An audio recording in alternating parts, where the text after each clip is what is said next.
ओम श्री गणेशाय नमः। जय श्री नारायण, जय आदिशक्ति माता। दोस्तों, आज हम एक नई कथा का श्रवण करेंगे। इस कथा में हम बताएंगे भगवान विष्णु कैसे बने त्रिपति बालाजी। तो आइए कथा को प्रारंभ करते हैं। एक बार समस्त देवताओं ने मिलकर एक यज्ञ करने का निश्चय किया। यज्ञ की तैयारी पूर्ण हो गई, तभी वेद ने एक प्रश्न किया तो एक व्यवहारिक समस्या ये खड़ी हुई। ऋषि मुनियों द्वारा किया जाने वाला यज्ञ की भविष्य तो देवगण ग्रहण करते थे, लेकिन देवों द्वारा किए गए यज्ञ की पहले आहुति किसकी होगी, यानी सर्वश्रेष्ठ देव का निर्धारण जरूरी था, जो फिर अन्य सभी देवों को यज्ञ भाग प्रदान करे। ब्रह्मा, विष्णु, महेश परम आत्मा है। इनमें से श्रेष्ठ कौन है, इसका निर्णय आखिर हो तो कैसे? भृगु ने इसका दायित्व संभाला। वह देवों की परीक्षा लेने चले। ऋषियों से विदा लेकर वह सर्वप्रथम अपने पिता ब्रह्मदेव के पास पहुँचे। ब्रह्मा जी की परीक्षा लेने के लिए भृगु ने उन्हें प्रणाम किया। इससे ब्रह्मा जी अत्यंत कुपित हुए और उन्हें श्रेष्ठता सिखाने का प्रयत्न किया। भृगु को गर्व था कि वह तो परीक्षक हैं, परीक्षा लेने आए हैं। पिता पुत्र का आज क्या रिश्ता? भृगु ने ब्रह्मदेव से अशिष्टता कर दी। ब्रह्म जी का क्रोध बढ़ गया और अपना कमंडल लेकर पुत्र को मारने लगे। भागे। भृगु किसी तरह वहां से जान बचाकर भाग चले आए। इसके बाद वह शिव जी के लोक कैलाश गए। भृगु ने फिर से दृष्टता की। बिना कोई सूचना का शिष्टाचार दिखाए या शिव गणों से आज्ञा लिए सीधा वहां पहुंच गए, जहां शिव जी माता पार्वती के साथ विश्राम कर रहे थे। आए तो आए, साथ ही अशिष्टता का आचरण किया। शिव जी शांत रहे, पर भृगु न समझे। शिव जी को क्रोध आया तो उन्होंने अपना त्रिशूल उठाया। भृगु वहां से भागे। अंत में भगवान विष्णु के पास क्षीर सागर पहुँचे। श्री हरि शेष शैया पर लेटे निद्रा में थे और देवी लक्ष्मी उनके चरण दबा रही थीं। महर्षि भृगु 2 स्थानों से अपमानित करके भगाए गए थे। उनका मन बहुत दुखी था। विष्णु जी को सोता देख उन्हें न जाने क्या हो गया और उन्होंने विष्णु जी को जगाने के लिए उनकी छाती पर एक लात जमा दी। विष्णु जी जाग उठे और भृगु से बोले, हे ब्राह्मण देवता, मेरी छाती समान वज्र कठोर है और आपका शरीर तप के कारण दुर्बल है। कहीं आपके पैर में चोट तो नहीं आई? आपने मुझे सावधान करके कृपा की है। आपका चरण चिन्ह मेरे वक्ष पर सदा अंकित रहेगा। भृगु को बड़ा आश्चर्य हुआ। उन्होंने तो भगवान की परीक्षा लेने के लिए यह अपराध किया था, परंतु भगवान तो दंड देने के बदले मुस्कुरा रहे थे।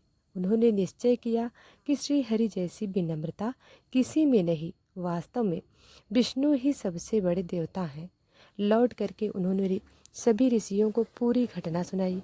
तभी ने एक मत से यह निर्णय किया कि भगवान विष्णु को ही यज्ञ का प्रधान देवता समझकर मुख्य भाग दिया जाएगा। लेकिन लक्ष्मी जी ने भृगु को अपने पति की छाती पर लात मारते देखा तो उन्हें क्रोध आया, परंतु उन्हें इस बात पर क्षोभ था कि श्री हरि ने उद्दंड को दंड देने के स्थान पर उसके चरण पकड़ लिए और उल्टे उल्टे क्षमा कर मांगने लगे। क्रोध से तमतमाई महालक्ष्मी को लगा कि वह जिस पति को संसार का सबसे शक्तिशाली समझती हैं, वह तो निर्बल है। यह धर्म की रक्षा करने के लिए अधर्मियों एवं दुष्टों का नाश कैसे करते होंगे। महालक्ष्मी ग्लानि में भर गईं और मन श्री हरि से उच्चाटन हो गया। उन्होंने श्री हरि और वैकुंठ लोक दोनों के त्याग का निश्चय कर लिया। स्त्री का स्वाभिमान उसके स्वामी के साथ बंधा होता है। उनके समक्ष कोई स्वामी पर प्रहार कर गया और स्वामी ने प्रतिकार भी नहीं किया। यह बात मन में कौंधती रही। यह स्थान वास के योग्य नहीं, पर त्याग कैसे करें? श्रीहरि से ओझल होकर रहना कैसे होगा? वह उचित समय की प्रतीक्षा करने लगी। श्रीहरि ने हिरण्याक्ष के कोप से मुक्ति दिलाने के लिए वाराह अवतार लिया और दुष्टों का संहार करने लगे। महालक्ष्मी के लिए यह समय उचित लगा। उन्होंने बैकुंठ का त्याग कर दिया और पृथ्वी पर एक वन में तपस्या करने लगी। तप करते करते उन्होंने अपना शरीर छोड़ दिया। विष्णु जी वाराह अवतार का अपना कार्य पूर्ण कर बैकुंठ लौटे तो महालक्ष्मी नहीं मिली। वह उन्हें खोजने लगे। श्रीहरि ने उन्हें तीनों लोकों में खोजा, किंतु तप करते माता लक्ष्मी ने भ्रमित करने की अनुपम शक्ति प्राप्त कर ली। उसी शक्ति से उन्होंने श्रीहरि को भ्रमित कर रखा। आखिर श्रीहरि को पता लग ही गया, लेकिन तब तक वह शरीर छोड़ चुकी थी। दिव्य दृष्टि से उन्होंने देखा कि लक्ष्मी जी ने चोल राज के घर में जन्म लिया है। श्रीहरि ने सोचा कि उनकी पत्नी ने उनका त्याग समर्थहीन समझने के भ्रम में किया है, इसलिए वह उन्हें पुनः प्राप्त करने के लिए अलौकिक शक्तियों का प्रयोग नहीं करेंगे। महालक्ष्मी ने मानव रूप धरा है, तो अपनी प्रिय पत्नी को प्राप्त करने के लिए वह भी साधारण मानव के समान व्यवहार करने लगे और महालक्ष्मी जी का हृदय और विश्वास जीतेंगे। भगवान ने श्रीनिवास का रूप धरा और पृथ्वी लोक पर चोल नरेश के राज्य में निवास करते हुए महालक्ष्मी से मिलने के लिए उचित अवसर की प्रतीक्षा करने लगे। राजा आकाश राज निसंतान थे। उन्होंने शुकदेव जी की आज्ञा से संतान प्राप्ति यज्ञ किया। यज्ञ के बाद यज्ञशाला में ऋषियों ने राजा को हल जोतने को कहा था। राजा ने हल जोता तो हल का फल किसी वस्तु से टकराया। राजा ने उस स्थान को खोदा तो एक पेटी के अंदर सहस्त्रदल कमल पर एक छोटी सी कन्या विराजमान थी। वह महालक्ष्मी ही थी। राजा के मन में मुराद पूरी हो गई थी, क्योंकि कन्या कमल के फूल में मिली थी, इसलिए उसका नाम रखा गया पद्मावती। पद्मावती नाम के अनुरूप ही रूपवती और गुणवती थी। साक्षात लक्ष्मी का अवतार पद्मावती विवाह के योग्य हुई। एक दिन वह बाग में फूल चुन रही थी। उस वन में श्रीनिवास यानी कि बालाजी आखेट के लिए गए थे। उन्होंने देखा कि एक हाथी एक युवती के पीछे पड़ा है और डर रहा है। राजकुमारी के सेवक भाग खड़े हुए। श्रीनिवास ने तीर चलाकर हाथी को रोका और पद्मावती की रक्षा की। श्रीनिवास और पद्मावती ने एक दूसरे को देखा और रीझ गए। दोनों के मन में परस्पर अनुराग पैदा हुआ, लेकिन दोनों बिना कुछ कहे अपने अपने घर लौट गए। श्रीनिवास घर तो लौट आए, लेकिन मन पद्मावती में ही बस गया। वह पद्मावती का पता लगाने के लिए उपाय सोचने लगे। उन्होंने ज्योतिषी का रूप धरा और भविष्य बताने के बहाने पद्मावती को ढूंढने निकल पड़े। धीरे धीरे ज्योतिषी श्रीनिवास की ख्याति पूरे चोल राज में फैल गई। पद्मावती के मन में श्रीनिवास के लिए प्रेम जागृत हुआ। वह भी उनसे मिलने को व्याकुल थी, किंतु कोई पता ठिकाना न होने के कारण उनका मन चिंतित था। इस चिंता और प्रेम विरह में उन्होंने भोजन श्रृंगार आदि का त्याग कर दिया। इसके कारण उसका शरीर कृशकाय होता चला गया। राजा से पुत्री की यह दशा देखी नहीं जा रही थी। वह चिंतित थे। ज्योतिषी की प्रसिद्धि की सूचना राजा को हुई। राजा ने तो ज्योतिषी श्रीनिवास को बुलाया और सारी बात बताकर अपनी कन्या की दशा का कारण बताने को कहा। श्रीनिवास राजकुमारी का हाल समझने पहुँचे तो पद्मावती को देखकर प्रसन्न हो गए। उनका उपक्रम सफल हुआ। उन्होंने पद्मावती का हाथ अपने हाथ में लिया। कुछ देर तक पढ़ने का स्वांग करने के बाद बोले, महाराज, आपकी पुत्री प्रेम में विरह में जल रही है। आप इनका शीघ्र विवाह कर दें तो ये स्वस्थ हो जाएगी। पद्मावती ने अब श्रीनिवास की ओर देखा। देखते ही पहचान लिया। उनके मुख पर प्रसन्नता के भाव आए और वह हंसी। काफी दिनों बाद पुत्री को प्रसन्न देख राजा को लगा कि ज्योतिषी का अनुमान सही है। राजा ने श्रीनिवास से पूछा, ज्योतिषी महाराज, यदि आपको यह पता है कि मेरी पुत्री प्रेम में विरह में पीड़ित है, तो आपको यह सोचना होगी कि मेरी पुत्री किससे प्रेम है, उसका विवाह करने को तैयार हूँ। आप उसका परिचय दें। श्रीनिवास ने कहा, महाराज, आपकी पुत्री एक दिन वन में फूल चुनने गई थी। एक हाथी ने उन पर हमला किया तो आपके सैनिक और दासियां भाग खड़ी हुईं। राजकुमारी के प्राण एक धनुर्धर ने बचाए थे। राजा ने कहा, हाँ, मेरे सैनिक ने बताया था कि एक दिन ऐसी घटना हुई थी। एक वीर पुरुष ने उसके प्राण बचाए थे। लेकिन मेरी पुत्री के प्रेम से उस घटना का क्या तात्पर्य है? श्रीनिवास ने बताया, महाराज, आपकी पुत्री को अपनी जान बचाने वाले उसी युवक से प्रेम हुआ है। राजा के पूछने पर श्रीनिवास ने कहा, वह कोई साधारण युवक नहीं, बल्कि शंख चक्रधारी स्वयं भगवान विष्णु ही हैं। इस समय बैकुंठ धाम को छोड़कर मानव रूप में श्रीनिवास के नाम से पृथ्वी पर वास कर रहे हैं। आप अपनी पुत्री का विवाह उनसे करें, मैं इसकी सारी व्यवस्था कर दूंगा। यह बात सुनकर राजा प्रसन्न हो गए कि स्वयं विष्णु उनके जमाई बनेंगे।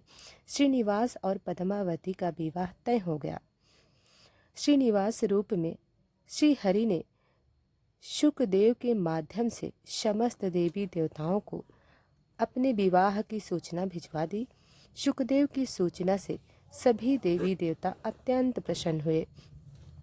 देवी देवता श्रीनिवास जी से मिलने और बधाई देने पृथ्वी पर पहुँचे, परंतु श्रीनिवास जी को खुशी के बीच एक चिंता भी होने लगी।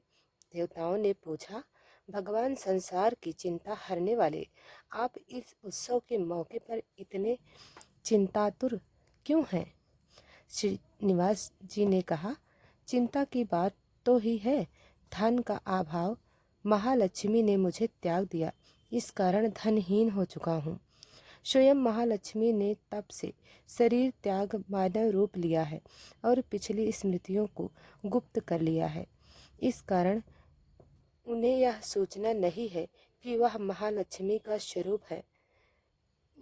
वह तो स्वयं को राजकुमारी पद्मावती ही मानती है। मैंने निर्णय किया है कि जब तक उनका प्रेम पुनः प्राप्त नहीं करता, अपनी माया का उन्हें आभास नहीं कराऊंगा। इस कारण मैं एक साधारण मनुष्य का जीवन व्यतीत कर रहा हूँ और वह है राजकुमारी राजा की पुत्री से शादी करने और घर बसाने के लिए धन, वैभव और ऐश्वर्य की जरूरत है। वह मैं कहाँ से लाऊं? स्वयं नारायण को धन की कमी सताने लगी। मानव रूप में आए प्रभु को भी विवाह के लिए धन की आवश्यकता हुई। यही तो ईश्वर की लीला है। जिस रूप में, यही तो ईश्वर की लीला है। जिस रूप में रहते हैं उस योनि के जीवों के सभी कष्ट सहते हैं। श्री हरि विवाह के लिए धन का प्रबंध कैसे हो, इस बात से चिंतित हैं। देवताओं ने जब यह सुना तो उन्हें आश्चर्य हुआ। देवताओं ने कहा, कुबेर आवश्यकता के बराबर धन की व्यवस्था कर देंगे। देवताओं ने कुबेर का आवाहन किया तो कुबेर प्रकट हुए। कुबेर ने कहा, यह तो मेरे लिए प्रसन्नता की बात है कि आपके लिए कुछ कर सकूं। प्रभु, आपके लिए धन का तत्काल प्रबंध करता हूँ। कुबेर का कोष आपकी कृपा से ही रहित है।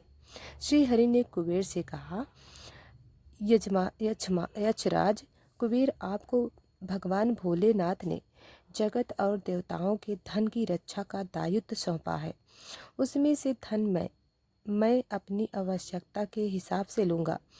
अवश्य मेरी एक शर्त भी होगी। श्री हरि कुबेर से धन प्राप्ति की शर्त रख रहे। यह सुन सभी देवता आश्चर्य में पड़ गए। श्री हरि ने कहा, ब्रह्मा जी और शिव जी की साक्षी रहे, कुबेर से धन ऋण के रूप में लूँगा, जिसे भविष्य में ब्याज सहित चुकाऊंगा। श्रीहरि की बात से कुबेर समेत सभी देवता विस्मय में एक दूसरे को देखने लगे। कुबेर बोले, भगवान, मुझसे कोई अपराध हुआ तो उसके लिए क्षमा कर दें, पर ऐसी बात ना करें। आपकी कृपा से विहीन होकर मेरा सारा कोष नष्ट हो जाएगा। श्रीहरि ने कुबेर को निश्चिंत करते हुए कहा, आपसे कोई अपराध नहीं हुआ। मैं मानव की कठिनाई का अनुभव करना चाहता हूँ। मानव रूप में उन कठिनाइयों का सामना करूँगा जो मानव को आती है। धन की कमी और ऋण का बोझ सबसे बड़ा होता है। कुबेर ने कहा, प्रभु, यदि आप मानव की तरह ऋण पर धन लेने की बात कर रहे हैं, तो फिर आपको मानव की तरह यह भी बताना होगा कि ऋण चुकाएंगे कैसे। मानव को ऋण प्राप्त करने के लिए कई शर्तें झेलनी पड़ती हैं। श्रीनिवास ने कहा, कुबेर, यह ऋण मैं नहीं, मेरे भक्त चुकाएंगे, लेकिन मैं उनसे भी कोई उपकार नहीं लूँगा। मैं अपनी कृपा से उन्हें धनवान बनाऊंगा। कलयुग में पृथ्वी पर मेरी पूजा धन, ऐश्वर्य और वैभव से परिपूर्ण देवता के रूप में होगी। मेरे भक्त मुझसे धन, वैभव और ऐश्वर्य की मांग करने आएंगे। मेरी कृपा से उन्हें यह प्राप्त होगा। बदले में भक्तों से मैं दान प्राप्त करूंगा, जो चढ़ावे के रूप में होगा। मैं इस तरह आपका ऋण चुकाता रहूंगा।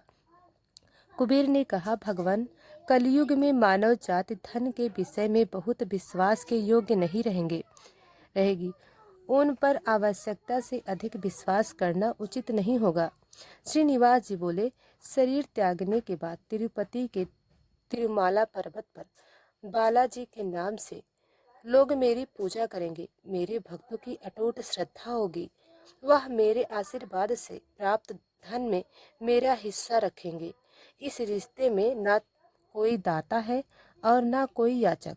हे कुबेर, कलयुग के आखिर तक भगवान बालाजी धन, ईश्वर और वैभव के देवता बने रहेंगे।